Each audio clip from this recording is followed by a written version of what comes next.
escalade de tensions entre les États-Unis et l'Iran. On en parle ce soir avec votre invité Thierry. François Hesbourg, conseiller spécial de la Fondation pour la recherche stratégique. Bonsoir François Hesbourg. Bonsoir. Merci d'être ce soir en direct sur Europe 1. On vient de l'entendre dans le journal de 18h, le chef de la diplomatie américaine, Mike Pompeo, affirme que l'Iran préparait une action d'envergure menaçant des centaines de vies américaines. C'est plausible? C'est du bluff? À ce stade, on ne sait pas, pour être totalement honnête. Et ce que l'on sait, c'est que les forces auxiliaires de l'Iran en Irak avaient tué il y a quelques jours un Américain à l'occasion du bombardement d'une installation des États-Unis en Irak, près de la frontière syrienne. C'est ce que l'on sait pour l'instant. En tout cas, la décision de Donald Trump fait polémique aux États-Unis. Le président américain n'a pas demandé l'autorisation du Congrès. Non.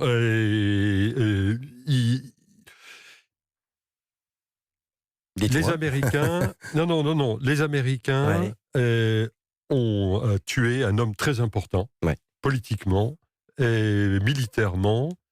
Et du point de vue juridique, les Américains se sont mis à discuter du pour et du contre.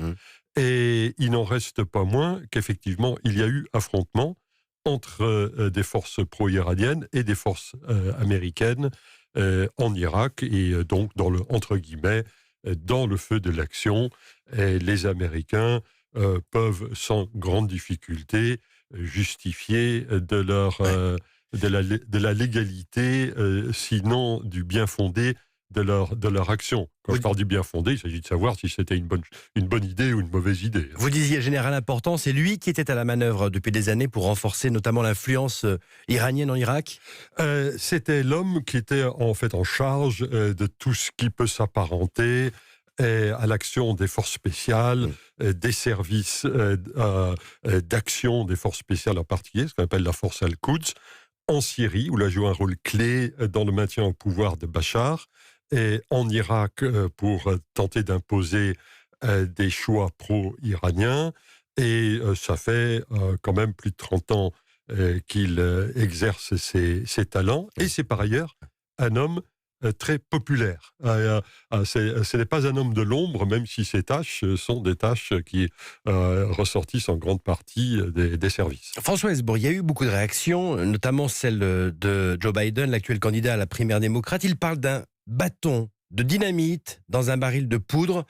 Parce que si la situation est tendue en Irak, c'est toute la région qui peut s'enflammer.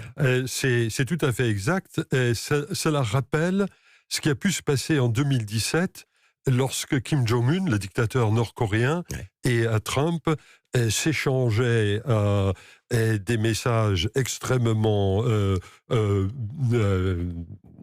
belligènes, extrêmement virils pour dire le moins, et le dictateur nord-coréen lançait ses fusées, testait ses armes nucléaires. On est dans une situation du même type. Ce que l'on ne sait pas dire aujourd'hui, c'est si ça va dériver vers un affrontement ou si ça va dériver, comme dans le cas nord-coréen, vers quelque chose de totalement différent. Il faut faire très attention. Rien n'est écrit à l'avance dans cette affaire.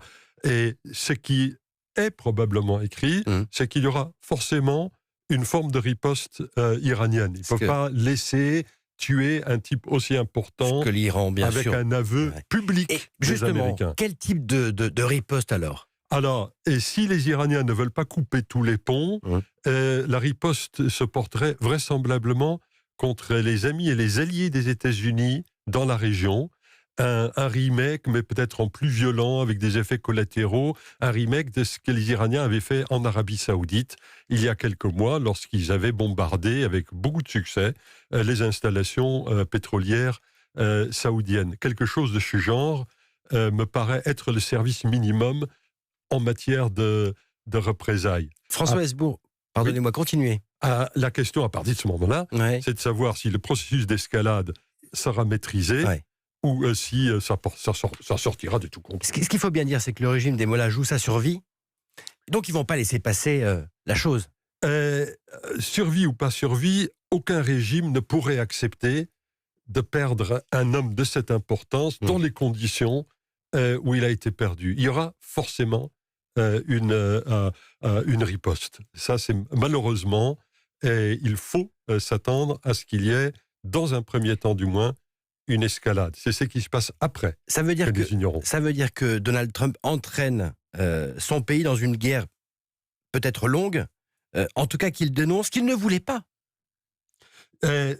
Nous ne savons absolument pas s'il y aura une guerre, si les Iraniens riposteront d'une manière qui permettra d'éviter que l'escalade sorte de tout contrôle. Je pense que le président Trump n'a effectivement aucune envie de démarrer une guerre à l'irakienne. Exactement. Si je puis dire, il avait fait d'ailleurs la promesse. Il avait fait la promesse de ne pas le faire. Exactement. Son intérêt électoral n'est pas là. Mais si le choix, c'est uniquement entre le fait de savoir si on fait la guerre ou si on apparaît comme étant faible et donc politiquement discrédité, Trump, comme j'allais dire, n'importe quel président américain dans cette situation choisira vraisemblablement de ne pas apparaître comme étant faible. C'est là où est le danger, bien sûr, de cette affaire.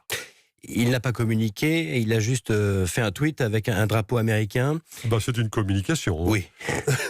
Est-ce qu'il a voulu montrer ses muscles à quelques semaines de son procès lié à la procédure d'impeachment? Je pense qu'il a voulu faire... Et on rentre aussi en campagne américaine, il y a tout cela qui se joue aussi. Oui, mais je pense qu'il s'est passé deux choses. La première, c'est bien entendu la mort de cet Américain, à laquelle il fallait répondre, d'autant plus qu'il y avait eu l'attaque contre l'ambassade américaine à Bagdad. Mais il y a eu aussi le tweet sous forme de défi lancé par Khamenei, le premier responsable iranien, sur le thème « Vous ne pouvez rien faire ». Du point de vue de Trump, ne rien faire, je pense, lui aurait coûté très cher dans le cadre de la campagne des présidentielles. Et donc, je pense qu'il devait, en termes politiques, absolument réagir. Ouais. Et la cible qu'ils ont choisie et qu'ils ont traitée avec efficacité était une cible de choix. Hein. Dernier point, rapidement. Ce soir, Paris appelle l'Iran à éviter une grave crise de prolifération nucléaire. L'enjeu, il est là, bien sûr.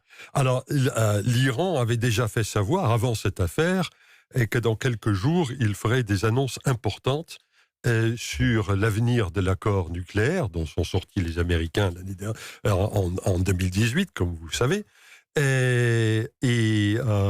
tout le monde, tous les signataires de l'accord, les Français, les Russes, les Chinois, les autres Européens aussi, craignent naturellement que les Iraniens fassent, entre guillemets, une très grosse bêtise, comme par exemple reprendre l'enrichissement de l'uranium à des niveaux qui permettraient un passage facile, le cas échéant, vers le nucléaire militaire. Alors ça, c'est évidemment quelque chose que le président Macron, assez logiquement, assez justement, veut tenter de prévenir dans l'atmosphère actuelle.